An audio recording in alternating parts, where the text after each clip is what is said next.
Dr. Abdullah, if you would like to add something. And if we have any questions from our attendees, I saw in the chat a couple questions addressed to Dr. Muhammad Hassanein. Yeah, more, yes, exactly. Most of the questions addressed to Dr. Hassanein. Just to highlight something, excuse me for interrupting, to highlight something, there was a question about the retinopathy, to which Dr. Hassanein replied that they are not included in the Ramadan fasting. So this is something to look forward to and do that for the next studies. It's a call for all professionals, I think, to include that. I think we have now a new question.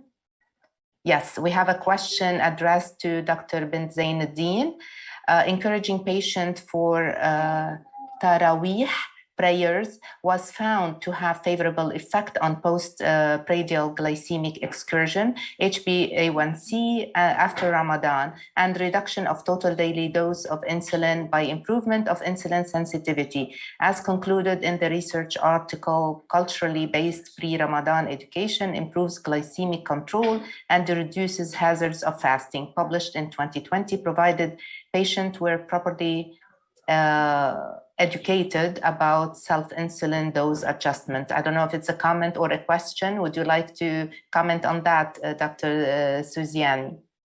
Yeah, I think it sounds like it's a comment.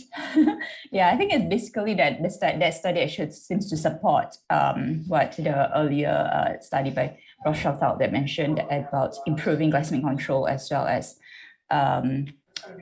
using with increased prayers. Yeah. There's just one question, if allow me, Dr. Jackie, for Mrs. Arafai. Are you going to generalize this study to the other health? Because now we are doing the team work for the to educate the health care providers. So are you going to do the study for example for the dietitians and health educators, diabetes educators? Is it? Yes, for sure. It would be very interesting to disseminate this study among other health care professionals, including nurses, diabetes educators, physicians, nutritionists as well.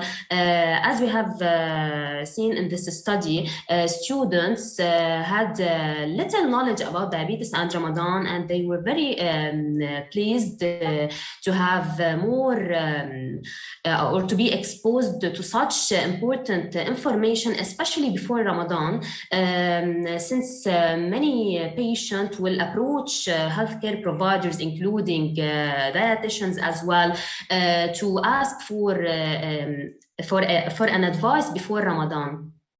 Yeah. Dr. Jai, just one more question for Dr. Suziani Bint Zainuddin. Regarding the era of COVID-19, so how will you conduct your education during this? Are you going to just to use the media for that, or just because in Qatar here we usually use to invite all our patients come to the to our premises, and then we conduct our education for Ramadan.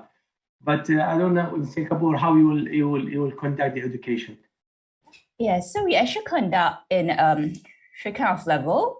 One is that during the pre-Ramadan assessment, when they actually come to see us in the clinic, we actually assess whether there needs to be any changes where they need some form of physical consult. That means if say they are started on insulin, some other reasons why they have glycemic optimization with a new drug. And need some skill learning, yeah, those will have some individual one-to-one sessions. But for the rest, what will happen thereafter is that they will undergo a group tele-education where we actually conduct these virtual sessions with them so that the various allied health professionals, nursing, doctors are all there to actually educate them. Thereafter, with regards to the community, that means we just don't just deal with the patients, we also deal with their family members, with their community. We actually also provide education via social media and traditional media. Okay, good. I okay, think, Dr. you can- Abdullah, I think everyone has shifted those activities during the COVID from either hybrid to either hybrid, partially in person and partially online, or completely online. We did that also in Lebanon because we want to take care of the safety of our members. So, and I also would like to add a comment about the Beirut Arab University, and I'm very happy to see the study that Dr. Dina presented, because we have collaborated with Beirut Arab University about the nurses, and I'm seeing right now a new collaboration about the pharmacists, because I do believe in educating the educators, educating the professionals. We do see sometimes many dietitians, let's say, only concerned about weight loss, whereas we should be concerned about the overall health, and specifically to those patients we get who are living with diabetes. So personally, I think this was an outstanding panel. Really happy to see all our speakers, and I leave the closing words to you, Dr. Abdullah, unless we have more questions. Okay. On behalf of the chairs, I would like to thank all our speakers for this interesting speakers, and we have to see you in face to face in the Hopefully. Inshallah. Thank you very much. Have a good evening.